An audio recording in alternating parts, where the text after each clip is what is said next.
Welcome to my channel. इस video में हम समझेंगे कि फायर फाइटिंग सिस्टम में स्ट्रेनर का क्या यूज होता है। तो सबसे पहले स्ट्रेनर समझते हैं कि फायर फाइटिंग सिस्टम में स्ट्रेनर लगाते कहाँ पे है। तो ये है वाटर टैंक, ये है टैंक 38,000 कैपेसिटी का।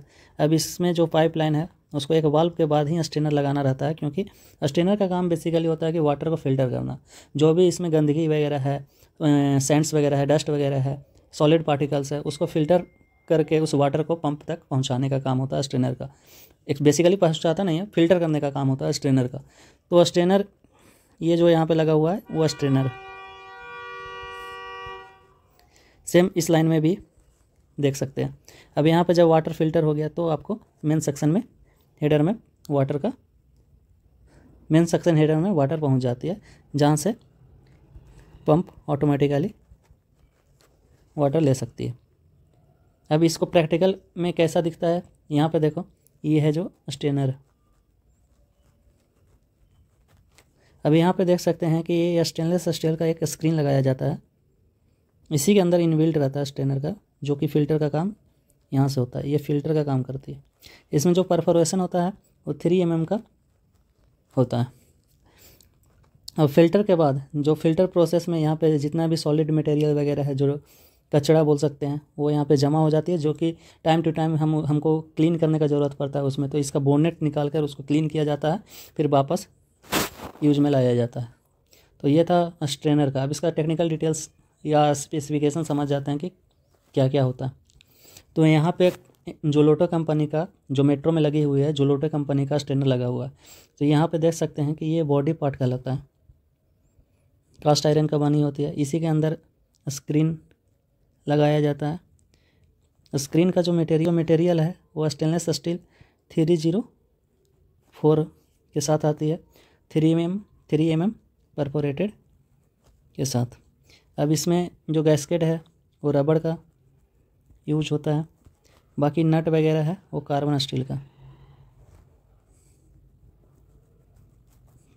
अब इसका डायमेंशन का चार्ट अगर देखेंगे तो यहाँ पे डायमेंशन का चार्ट है, जो कि 40 mm से 250 mm तक का मार्केट में साइज़ अवेलेबल है।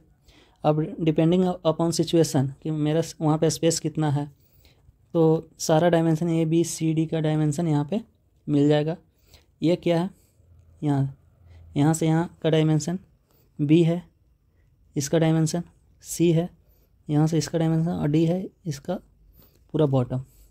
तो ये डायग्राम से आप समझ सकते हैं।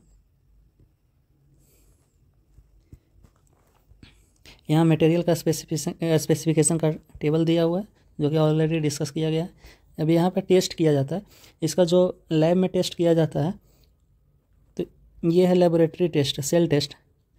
तो यहाँ पे 24 kg/cm² तक इसको टेस्ट किया जाता है। अब ये जो वर्किंग प्रेशर है, वर्किंग प्रेशर यहाँ 16 kg/cm², मतलब इस स्ट्रेनर को हम 16 kg तक का वर्किंग प्रेशर में हम लोग यूज कर सकते हैं। तो ये था ओवरऑल स्ट्रेनर के बारे में डिटेल। इसी वीडियो में हम अब चलते हैं NRV के बारे में डिस्कस करते हैं। फायर फाइटिंग सिस्टम का सबसे महत्वपूर्ण सेफ्टी वाल्व, जो कि नॉन रिटर्न वाल्व होता है, जिसे बेसिकली NRV या चेक वाल्व भी कहा जाता है। इसका मुख्य काम है पानी को सिर्फ एक दिशा में फ्लो कर देना और रिवर्स डायरेक्शन को पूरी तरह रोक देना। तो आइए इस डायरेक्शन में देखो कि वाटर यहाँ पे फिल्टर होके पहुँची, फिर इस सेक्शन से वाटर पंप में गई, पंप के बाद एक्सपेंशन बिलो के बाद यहाँ पे NRV के पास पहुँची। यहीं पे NRV लगा रहता है पंप के जस्ट बाद। स्ट्रेनर ऑलवेज पंप के पहले लगेगा, NRV ऑलवेज पंप के बाद लगेगा। उसके बाद NRV के बाद डिलीवरी सेक्शन में वाटर पहुँचती है। अब इसका वर्किंग प्रिंसिपल समझेंगे।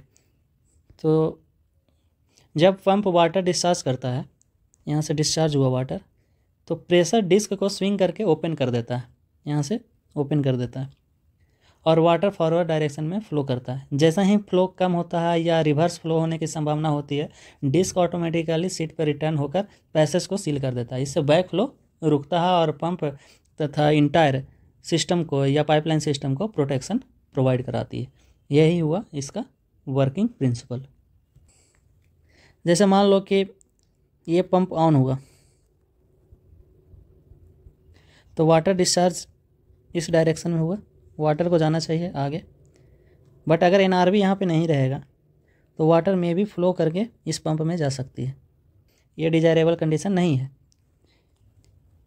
तो यहाँ पे एनआरवी क्या कर रही है कि बैक फ्लो को रोकेगी, प्रोटेक्ट करेगी बैक फ्लो को। इसलिए मैंडेटरी होता है कि पंप का जहाँ पे डिलीवरी सेक्शन है उसके आगे ही एनआरवी को लगाना है। सेम जॉकी के लिए भी यहाँ पे देख सकते हैं। अब इसका टेक्निकल डेटा शीट देखते हैं। तो ये हुआ एनआरवी। अब इसका टेस्टिंग समझ जाते हैं पहले। इसका जो सेल टेस्ट होता है वो 2.4 मेगापास्कल के आसपास होता है। अब सेल टेस्ट होता क्या है? तो सेल टेस्ट जो होता है बॉडी स्ट्रेंथ चेक करने के लिए किया जाता है। क्यों किया जाता है? क्योंकि ये हाई प्रेशर सह सकती है कि नहीं सह सकती है, क्रैक नहीं होगी, डिफॉर्मेशन नहीं होगा, कास्टिंग डिफेक्ट नहीं होगा, ये सब चेक करने के लिए बॉडी का स्ट्रेंथ चेक किया जाता है। टेस्ट में क्या होता है कि वॉल्व के बॉडी को पानी से भरकर और जो सीट है, डिस्क है, उसको आइसोलेट करके वेरी हाई प्रेशर पर टेस्ट किया जाता है। Very high pressure means working pressure से बहुत ज़्यादा, मतलब 1.5 टाइम्स ज़्यादा प्रेशर पे इसको टेस्ट किया जाता है। ये जो सीट प्रेशर दिखा रहा है 1.6, यही वर्किंग प्रेशर के बराबर होता है, यही वर्किंग प्रेशर हुआ। ठीक है, ये जो प्रेशर है वो वर्किंग प्रेशर से अप्रॉक्सीमेट 1.5 टाइम्स ज़्यादा पे टेस्ट किया जाता है। अब सीट टेस्ट प्रेशर क्या होता है? सीट टेस्ट प्रेशर बेसिकली ये डिस्क और सीट जो सीलिंग होता है या हुआ है या नहीं हुआ, उसको प्रॉपर टेस्टिंग के लिए ये टेस्ट किया जाता है। क्योंकि एनआरवी का सबसे इम्पोर्टेंट फंक्शन है बैक फ्लो को रोकना और जीरो लीकेज सीलिंग होना चाहिए। तो इस टेस्ट में बेसिकली चेक किया जाता है कि डिस्क जो है वो ठीक से क्लोज होता है या नहीं, लीकेज नहीं है, लीकेज फ्री होना चाहिए। तो इस टेस्ट से हमको इसका आइडिया मिल जाता है। इन शॉर्ट बोल सकते हैं कि सेल टाइप किया जाता है। सेल टाइप बॉडी स्ट्रेंथ के लिए, और सीट टेस्ट किया जाता है लीकेज टेस्ट के लिए। अब यहाँ पे सारा मटेरियल का डिटेल लिखा हुआ है कि volt, cover, gasket, body, hinge pin, body seat ring, bolt, washer, disc facing, disc, hinge, bolt, washer plug, nut, split pin. तो ये सब किस मटेरियल का बना हुआ है, इसका स्पेसिफिकेशन, क्वांटिटी कितना रिक्वायर्ड है। यहाँ पे डायग्राम है जो कि आप देख सकते हैं। ये हुआ डिस्क, तो ये देख सकते हैं। यहाँ पे ये प्रैक्टिकल आप 80 mm का इनार भी देख सकते हैं।